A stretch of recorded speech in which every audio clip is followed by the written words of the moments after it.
Hi guys, welcome back to the channel. So you want to retire in Pattaya? We did a part 1 video a couple of weeks ago on this subject. I'll put a link at the top of the page now, and you can click on that if you want to look at the previous one before you watch this one, or after, up to you.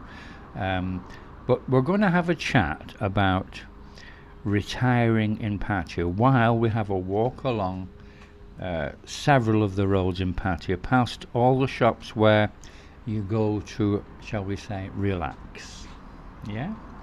In the first video we chatted mostly about the different options available for female companionship to share your retirement, and now we're going to continue with that discussion later in the video. But first I want to just remind you about something. Now, you remember when you used to come to Pattaya, or Thailand generally, you got a visa exemption stamp on arrival.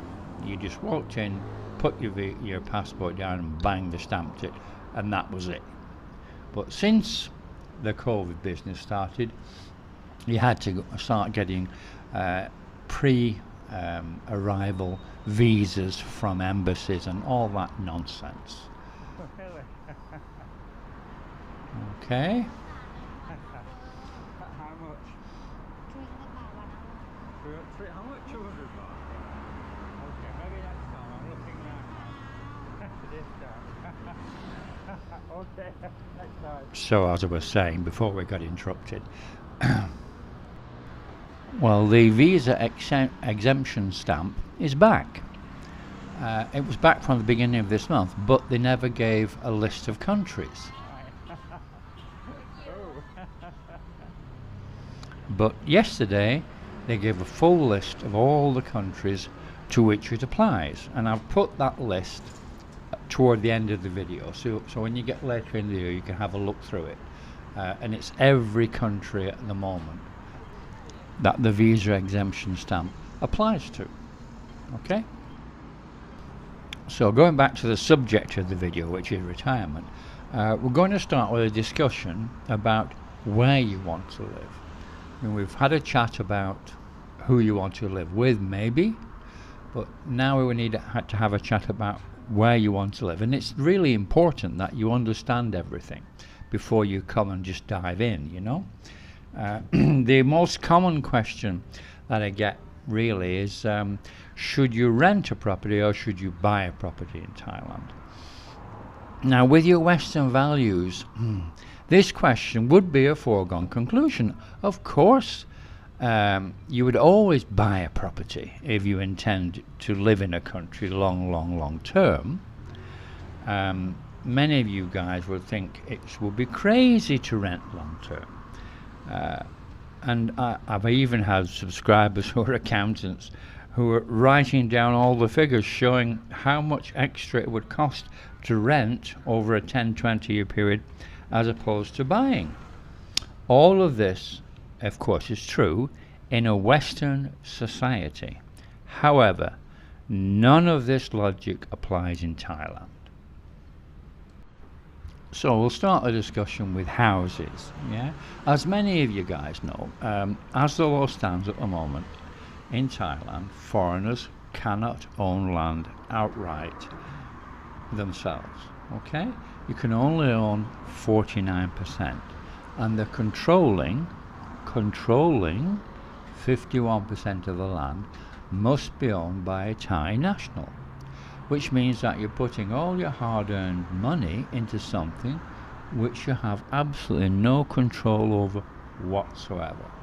You say, but you can set up a Thai company in which you can be the CEO and have control. Yes, you can do that, but it's expensive and it needs renewing, and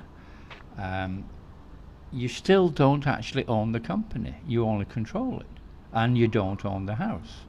So if you want to put your life savings, your hard-earned money, into an arrangement like that, rather you than me. That's the way I feel about it. But what about condos, I can hear you saying? You can buy a condo and have that 100% in your own name. Yes, that's absolutely true. You can. And it's fully in your name and not in anybody else's. Which is fine, except for the fact that nothing here in Thailand is set in stone, is stable, is reliable. Okay?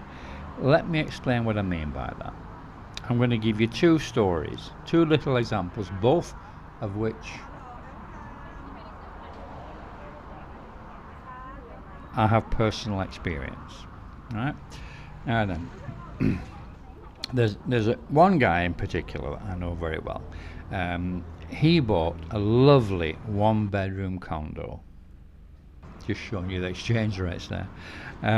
He bought a lovely one-bedroom condo on the 10th floor of a condo block in Pattaya, actually, and it was only about 200 meters from the beach, and it had a beautiful view, a full view over Koh Larn Island.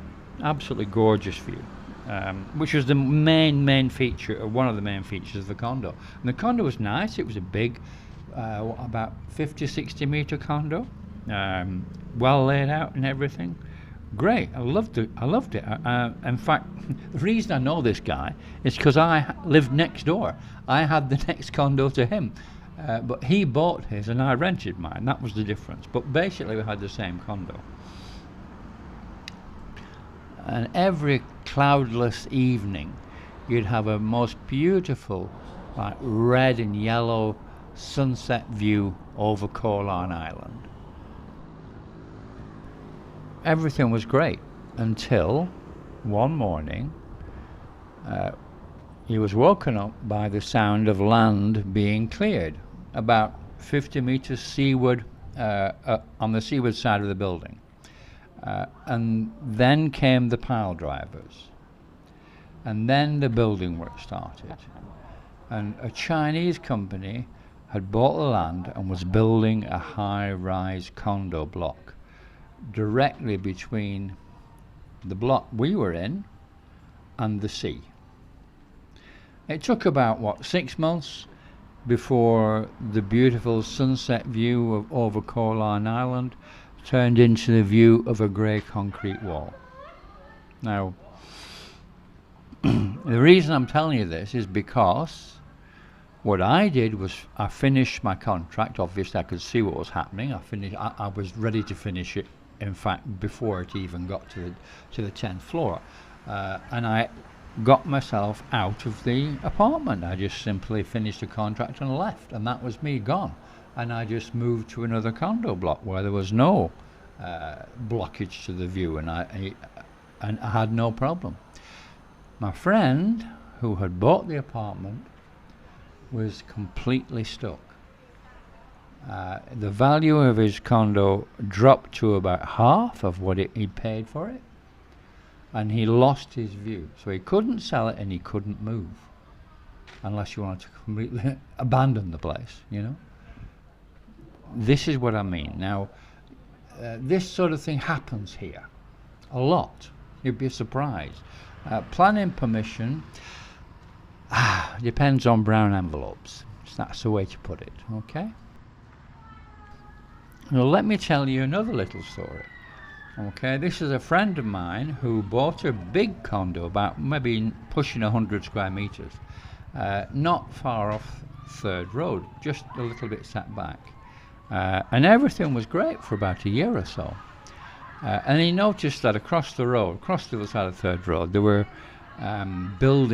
renovating an older building, right? And it was having some work on, obviously going to become something. He sort of assumed it was going to be a restaurant or something like that. Anyway, this continued for a month or so, this renovation work. And then the first Saturday night after it was finished, about 9 p.m., his condo windows were shaken by the subwoofer blast of Thai dance music. Apparently the place had been turned into a Thai disco club. And from then on, this happened every single night. Now, you know, in the West, if this sort of thing happened, a bunch of residents would get together and they would call the authorities and they would complain and they would be told to turn the music down or whatever. Not in Thailand. That does not happen in Thailand, okay? Because of brown envelopes. I'm not going to say anything more on that subject because you're going to figure it out yourself. But that's the way it is here. So the point I'm making with all these two stories is you have absolutely got to stay flexible. And you cannot assume anything here. You've got to stay flexible. So my friend can't sell the condo. He can't move and lose the money. So he now resorts to sleeping with earplugs.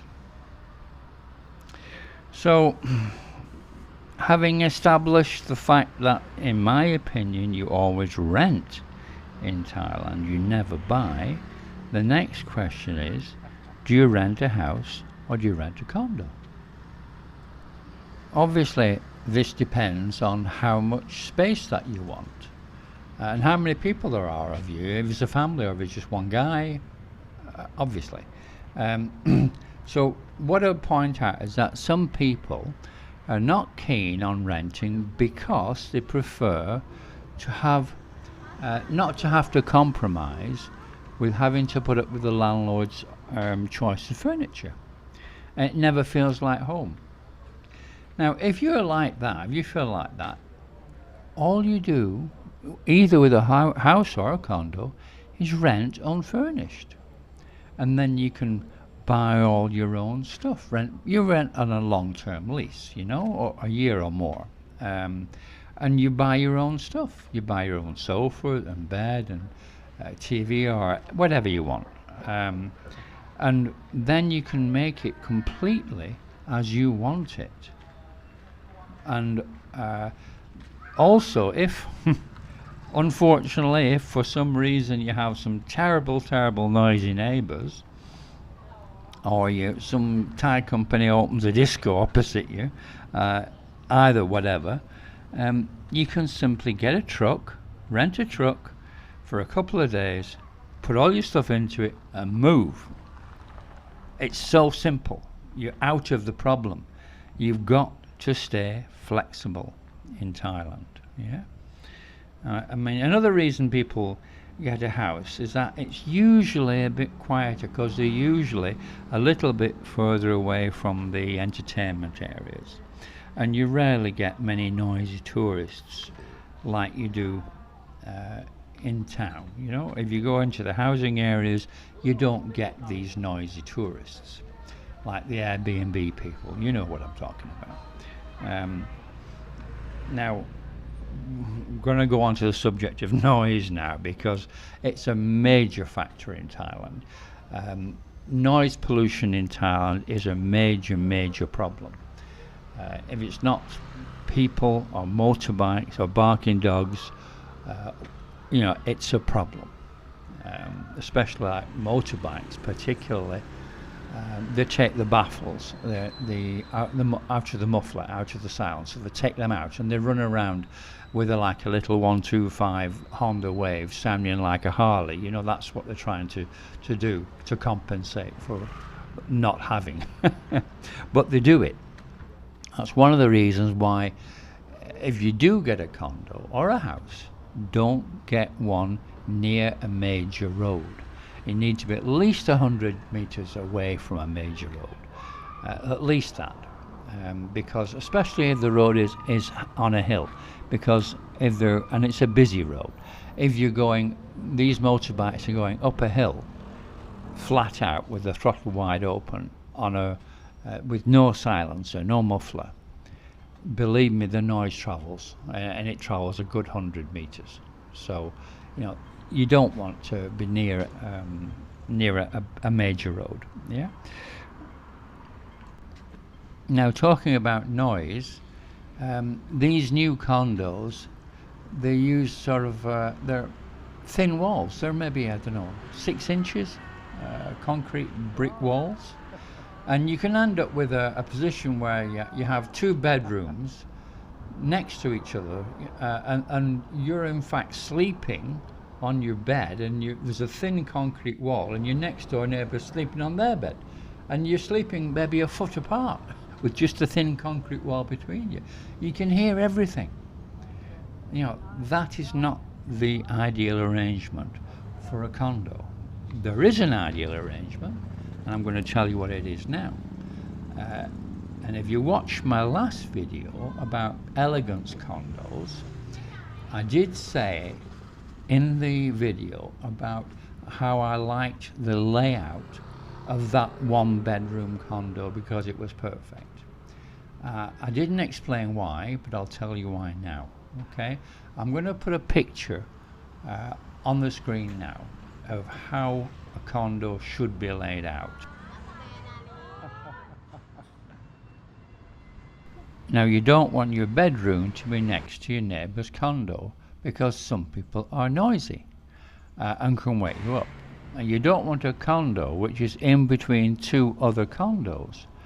You want a corner unit so that you only have one neighbour, and that one neighbour should be adjoining either your bathroom or your lounge, so that your bedroom is buffered by those two other rooms and is in the corner where it has two external walls, so you don't have any noise from neighbours, because the noise doesn't normally travel through another room such as your bathroom or such as your lounge.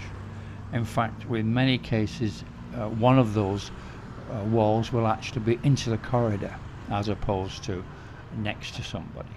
So that's the best arrangement I've ever found.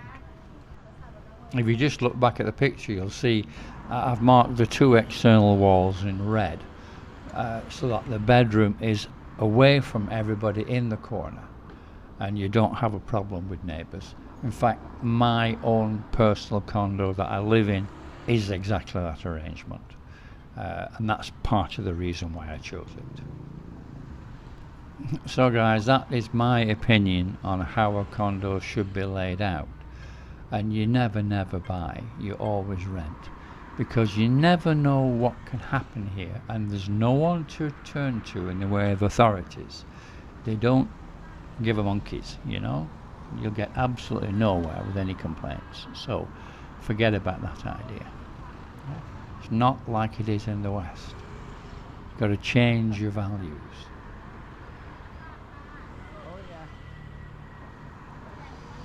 Oh yeah, there was something else that I meant to tell you about with regard to buying condos. I knew a French guy who bought a really nice big condo, but it was very old.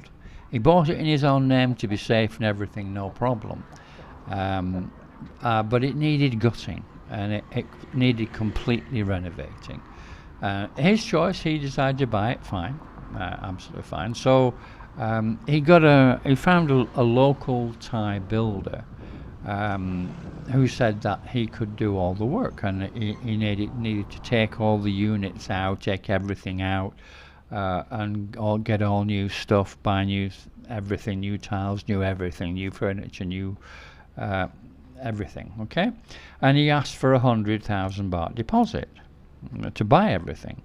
Well, anyway, the guy then, the Frenchman, paid the money, and the guy came and started to work.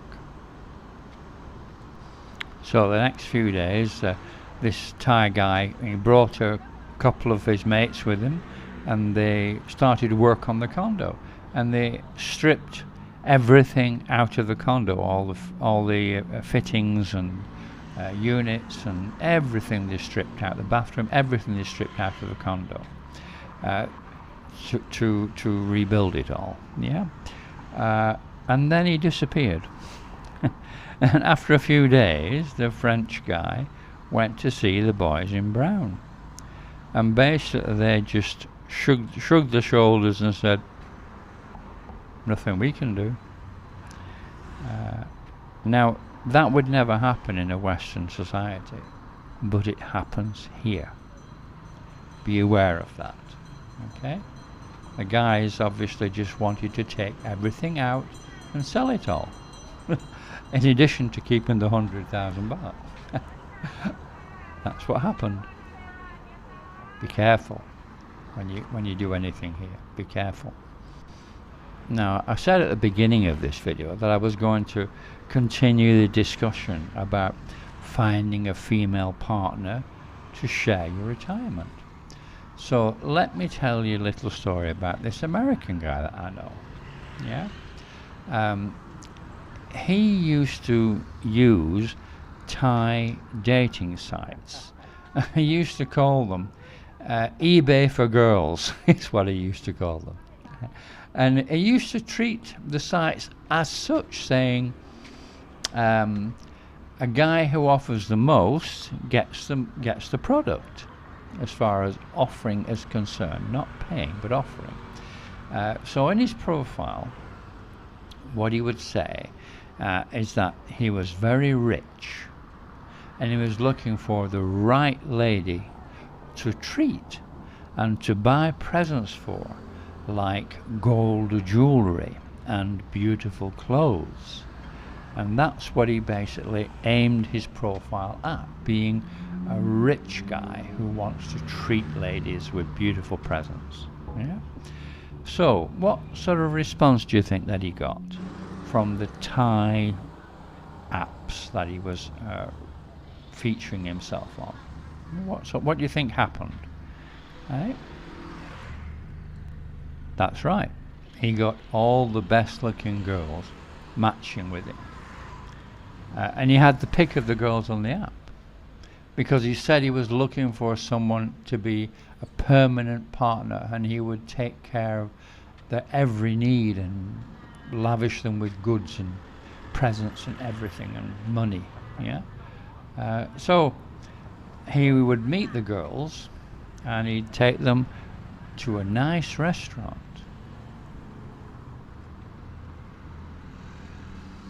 and then back to his place for a drink, stressing during a meal that he was not interested in working girls for his future partner.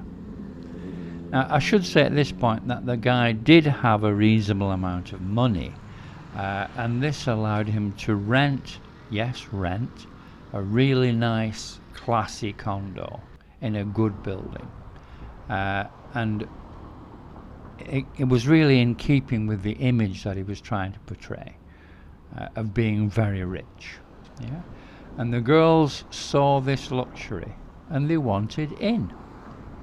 Obviously, after what had been discussed during the meal about no working girls, the girl was thinking if she wanted into that luxurious lifestyle, then if she did choose to stay the night, obviously she couldn't charge. It would have to be free to prove that she wasn't a working girl. And the guy told me that with these Thai girls he was bringing back, around about 70% of them stayed for free. As I said earlier, you can see there's some countries have just started popping up on the screen, and these are all the ones which now don't need a pre-arranged visa. These are the ones who are visa exempt from now on. So it's a whole list of all the countries. So if you just have a look through them and see if your country's there, it helps. Another thing is that they've also scrapped the COE, the Certificate of Entry, and replaced it with an app called the Thailand Pass, which you can download. So that's another thing, but it's the way it's going at the moment, it's going to be another month or two, I think, before it's going to get really eased properly. I think it'll be early next year before we get some sense out of this government, with regard to coming in without any hassle like it used to be. Anyway, guys, if you like the video, please subscribe and like and share and ring the bell, and I shall see you on the next video, and thank you very much for watching.